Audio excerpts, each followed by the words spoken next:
What's going on, guys? B Scott here with you, and on today's show, we got your tight end sit starts. Obviously, you got a couple streams for you too, but you're starting studs, tight end position, just like every week. Once again, the tight end position's been kind of a wasteland this season. If you get you 10 points, you're happy. So I got some guys going to be starting this week, a couple sits and a couple streams. So keep it locked and loaded right here at the first 4 downs.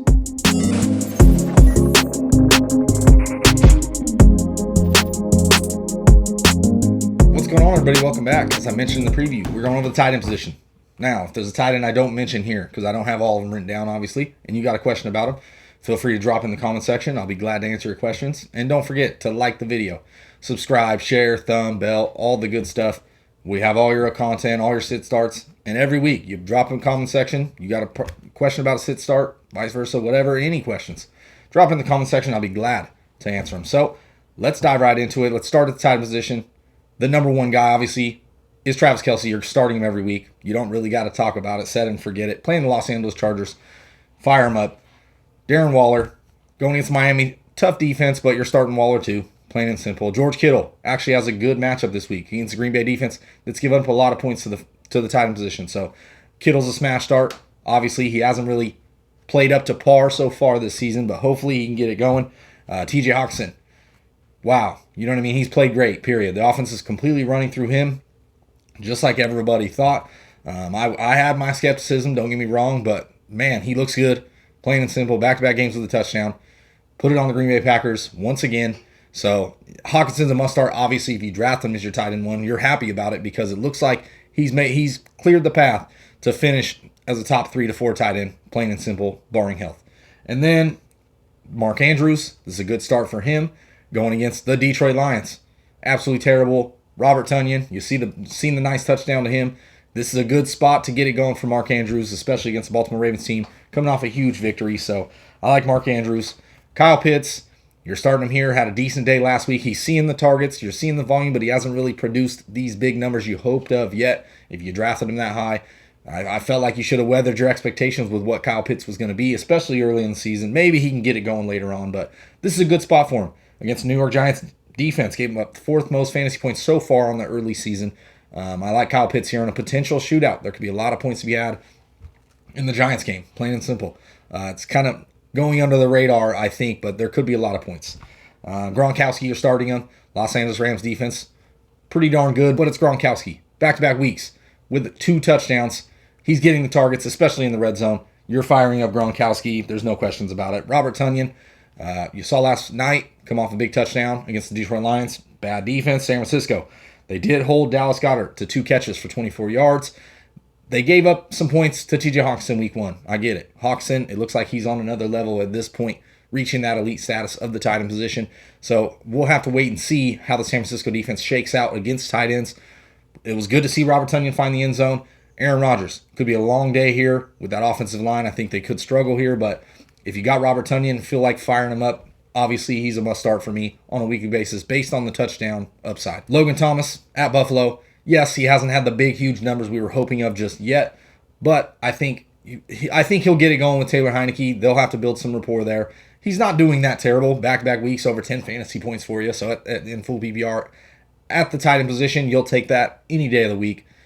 So obviously you're starting Logan Thomas here in a spot where they could find themselves behind and having to play from behind, and you could see more targets here for Logan Thomas. Dallas Goedert going against the Dallas Cowboys. Obviously, you got to start him here. Dallas got roasted by Gronkowski in week 1, 2 touchdowns. Then last week, Jared Cook didn't have a great day, but still 5 targets, and honestly found the end zone, but got called back because of penalties. So I could see Dallas Goedert have another decent day here in a matchup in which there could be a lot of points. Once again, a tough divisional matchup. And then a couple streams for me. Jared Cook, back-to-back weeks, he hasn't wowed you just yet, but he's getting a decent target share. 13 targets, 8 receptions, 84 yards. Just missed the touchdown like I mentioned. So Jared Cook is an option on any given week, and he's facing the Kansas City Chiefs, albeit they haven't given up a touchdown to the tight ends, but this is a spot where there could be a lot of points to be had, 55.5 over-under.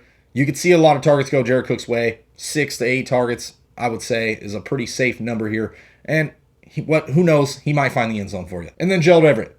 This is how the Seahawks tight ends usually happen. They do good one week, disappear the next week. Just 1 target, I want to say. Not a good day for Gerald Everett, not a good start last week. But this week, going on the road against Minnesota Vikings defense, You just saw Max Williams, 7 for 94 for the Arizona Cardinals. Career high in receiving yards for Max Williams. Not saying Gerald Everett could have a big day here, but I really think that middle of the field for Minnesota, they're hurting at the linebacker position especially. So Gerald Everett could be an option here to get some plays over the middle. Obviously, the offense runs through DK and Tyler Lockett. We already know this with the play action pass. They look great. So Gerald Everett is a possible stream here. If you're looking for a guy that can possibly get in the end zone, I like Gerald Everett. And then a couple sits for me. I got Tyler Higbee on the sit list. Going against the Tampa Bay defense, they have elite linebackers, elite safeties. I don't like Tyler Higbee in a spot where he hasn't really wowed me yet in the first couple weeks anyway. Obviously, this could be a potential shootout here, but I just don't like Higbee in this matchup. Watch I say this and he's going to have a great day. Obviously, it makes sense, but I don't like Higbee. I'm sitting him. And then Jonnu Smith, he hasn't cleared 42 yards receiving. He doesn't have a touchdown. Going against a tough Saints defense, albeit they did lose to the Carolina Panthers, but still, I don't like this matchup here. Jonnu Smith, he's a boomer bust, needs a touchdown to get his fantasy points, and he isn't seeing the big volume, that we're hoping to see. So I'm sitting Jonnu Smith, probably sitting Hunter Henry too. Both of them they're splitting down the middle. This goes obviously with the Dallas Cowboys. I like Dalton Schultz and I like Blake Jarwin, but they're splitting down the middle. I can't really trust any of them in fantasy on a given week. Now, if one of them emerges, takes over a little more snap share, vice versa, whatever, then you could possibly be starting this guy. But right now, Blake Jarwin could be a possible start here against the Philadelphia Eagles if Amari Cooper somehow were to miss the game. I think it could. The offense, they could run the ball heavier. They could look towards play action pass to the tight end position even more if Cooper was to be out. So wait and see later on in the week. That could be a possible option here. But I'm not necessarily saying to stream them. Those are guys I'm going to be sitting. Those are real dart throws. And then Pat Freiermuth, I think he's a guy that, as the season progresses, will really pick it up. But that Steelers offense just looks so abysmal. I can't trust anything in the Pittsburgh offense, really. Ben Roethlisberger, I don't know. So anyway, that's been the tight ends, the sit starts, some streams, some sits, all the good stuff ahead of week 3 of the NFL season. So once again, if you like the video, subscribe, share, thumb, bell, all that good stuff. Comment if there was a tight end I missed. Like I said, drop in the comment section. I'll be glad to answer your question. So once again, for the first 4 downs, it's been B. Scott, and I'm out.